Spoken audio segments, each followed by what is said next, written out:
ఈ కోటరీ వల్లనే నేను ఆయనకి దూరం అయ్యా. నేను ఇంకోటి, ఆయన జగన్మోహన్ రెడ్డి గారితో నేను మాట్లాడినప్పుడు నేను చాలా స్పష్టంగా చెప్పా, సార్ మీ మనసులో నాకు స్థానం లేదు, నా మనసు విరిగిపోయింది, మీ మనసులో స్థానం లేనప్పుడు ఈ పార్టీలో కొనసాగాల్సినటువంటి అవసరం నాకు లేదు, కాబట్టే నేను ఈ పార్టీ వదిలి వెళ్ళిపోతున్నాను. మీ చుట్టూ ఉండే వాళ్ళ చెప్పుడు మాటలు విని మీరు తప్పుదోవ పట్టొద్దు. మీకు ఎవరు నిజాలు చెప్తున్నారు, ఎవరు అబద్ధాలు చెప్తున్నారు అన్నటువంటిది మీరు పూర్తిగా అర్థం చేసుకోండి. అర్థం చేసుకొని మీరు నిర్ణయాలు తీసుకోండి. అప్పుడు మీరు ప్రజలకు ఉపయోగపడతారు. మీరు నాయకులు, అధినాయకులు, ముఖ్యమంత్రిగా 5 సంవత్సరాలు పనిచేసినటువంటి అనుభవం ఉంది. భవిష్యత్తులో కూడా మీరు ఇంకా ప్రజలకు సేవ చేయాలి. కాబట్టి ఈ చుట్టూ ఉండేటటువంటి వాళ్ళ మాటలు వినవద్దు అని నేను ఫోన్లో మాట్లాడినప్పుడు లండన్కి నేను చాలా స్పష్టంగా చెప్పాను. నా మనసు విరిగిపోయింది కాబట్టే నేను పార్టీ నుంచి బయట వచ్చా. రాజకీయాలను చేశారు, జగన్ గారే ఉండమని చెప్పారు. కానీ విరిగిన మనసు అతకదు కాబట్టి నేను పార్టీ నుంచి వెళ్ళిపోయాను. తిరిగి ఆ పార్టీలో, వైఎస్ఆర్ కాంగ్రెస్ పార్టీలో చేరేటటువంటి ఉద్దేశం నాకు లేదు. గర్వాపసి అన్నటువంటిది అప్లై కాదు, నా మనసులో లేదు. మీరేమన్నా రికమెండ్ చేస్తున్నారా? మీరు బీజేపీలో చేరుతూనే ప్రచారం ఉంది సార్. మీకు గవర్నర్ ఇస్తున్న ప్రచారం కూడా మీకు ప్రచారం మీరు భవిష్యత్తులో రాజకీయాల్లోకి వస్తారా? నేనేం చెప్పాను? నేను వ్యవసాయం చేసుకుంటానని చెప్పాను. వ్యవసాయం చేసుకుంటున్నాను. దాని మీద కూడా మీరు పత్రికల వాళ్ళు చాలా కామెంట్స్ చేసినారు. ఈ వ్యవసాయదారుడు ఏందయ్యా ప్యాంట్ వేసుకొని ఇన్షర్ట్ చేసుకొని ఏం వ్యవసాయం చేస్తాడని అన్నారు. అంటే వ్యవసాయదారులు మంచి చొక్కా, మంచి ప్యాంట్ వేసుకోకూడదా మీ దృష్టిలో? అలాంటప్పుడు వ్యవసాయదారుని మీరు కించపరిచినట్టు కాదా? గోచిపెట్టుకొని చేస్తేనే వ్యవసాయమా? అర్థం చేసుకోవాలి. మనోభావాలను దెబ్బతీయకూడదు. వ్యవసాయం అని అంటే వ్యవసాయమే. నేను నిజంగా కూడా అదే చేసుకుంటున్నాను. ఇప్పటి వరకు, ఈరోజు వరకు నేను వేరే రాజకీయ పార్టీలో చేరేటటువంటి ఉద్దేశం లేదు. ఇటువంటి వాళ్ళు ఏదైతే నా మీద నిందలు మోపుతున్నారో, ఎవరైతే నిందలు మోపుతున్నారో వాళ్ళందరినీ కూడా నేను భవిష్యత్తులో, ఇప్పుడు నేను సిఐడికి యథార్థాలు చెప్పాను, వాస్తవాలు చెప్పాను, ఎవరు దీనిలో ఇన్వాల్వ్ అయ్యారన్నటువంటి విషయం చెప్పాను. నేను అదే చెప్పాను, కర్త కర్మ క్రియ 3 కూడా విక్రాంత్ రెడ్డి అనే విషయం చెప్పాను. నాకు తెలిసి జగన్మోహన్ రెడ్డి గారి ప్రమేయం లేదని చెప్పాను. నేను వాస్తవాలు చెప్పాను. అదేవిధంగా భవిష్యత్తులో నా మీద ఎటువంటి ఆరోపణలు చేసినా నేను దేవుడు సాక్షిగా వాస్తవాలే చెప్తానని మీ అందరి ముందు తెలియజేసుకుంటా ఉన్నా. ఏది మళ్ళీ కొంచెం పెద్దగా చెప్పండి మీరు. లిక్కర్ స్కామ్ మీద సిట్ వేశారు. లిక్కర్ స్కామ్ మీద నేను గతంలో కూడా చెప్పాను. లిక్కర్ స్కామ్లో పాత్రధారి, సూత్రధారి, కర్త కర్మ క్రియ అన్నీ కూడా కసిరెడ్డి రాజశేఖర్ రెడ్డేను అన్నటువంటి విషయాన్ని చాలా స్పష్టంగా చెప్పా. మరిన్ని వివరాలు భవిష్యత్తులో నేను చెప్పాల్సి వస్తే చెప్తా. కానీ ఇప్పుడు అంటే ఇంతకాలంలో ఎప్పుడు ఈ సబ్జెక్ట్లో మాట్లాడని సాయిరెడ్డి గారు ఇప్పుడు సడన్గా పాత విషయాలు కూడా తెర మీదకి చెప్పే ప్రయత్నం జరుగుతుంది. దానివల్ల మీకు ఏమైనా ఇబ్బంది కలగదా? అంటే ఏ పత్రిక నుంచి? ఆర్టీవీ. మీరేమన్నా నన్ను ఉరేస్తారా? లేదంటే కొడతారా, చంపేస్తారా? చెప్పండి. ఆర్టీవీ రవిప్రకాష్ కదా, రవిప్రకాష్ ఏమన్నా ఉరేసేస్తాడా నన్ను? అయితే భయం ఎందుకు? భయము అనేటటువంటిది ఈ బ్లడ్లోనే లేదు.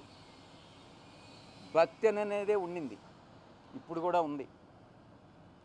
భక్తి ఇంతకుముందు నాయకుడి మీద ఉండింది, ప్రేమ ఉండింది.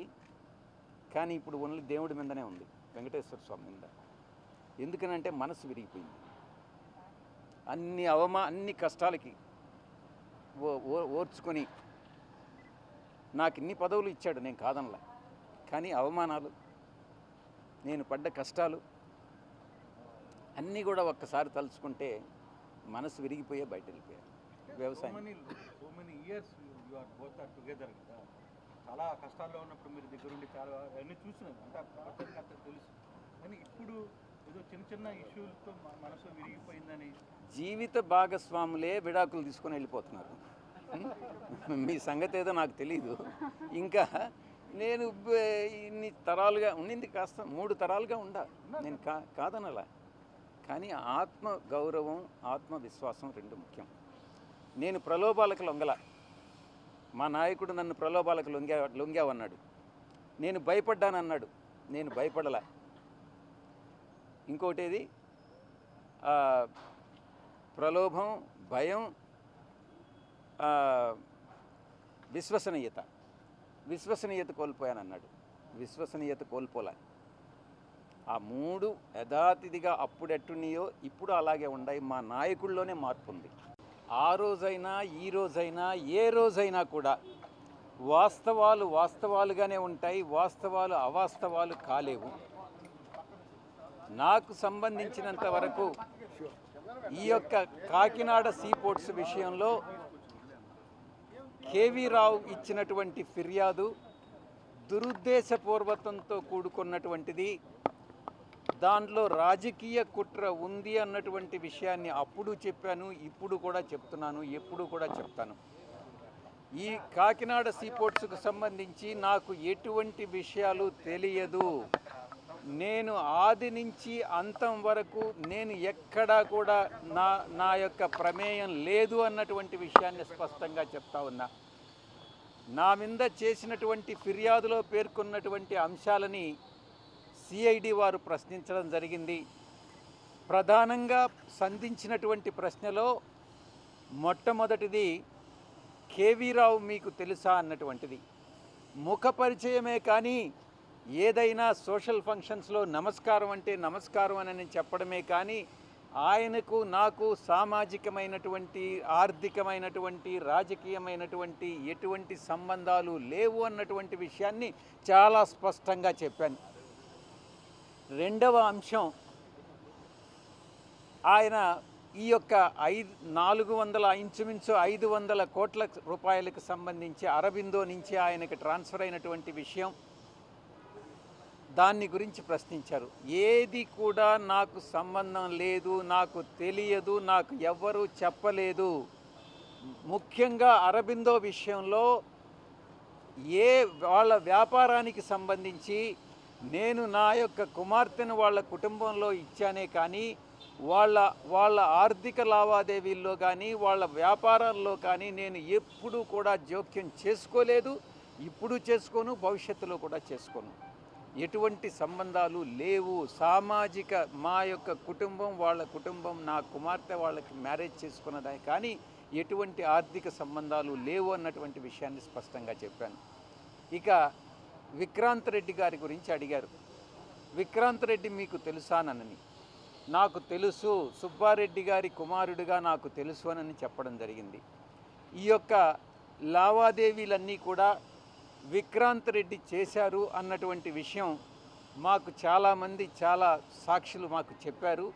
ఈ విషయంగా జగన్మోహన్ రెడ్డి గారిని ప్రొటెక్ట్ చేసేదానికోసం మీరు విక్రాంత్ రెడ్డి గారు కలిసి ఈ యొక్క ట్రాన్సాక్షన్ చేశారన్నటువంటి విషయాన్ని వాళ్ళు అడగడం జరిగింది. నా విషయానికి సంబంధించి నాకు ఈ ట్రాన్సాక్షన్కి సంబంధం లేదని మరొక్కసారి నేను వక్కాణించడం జరిగింది.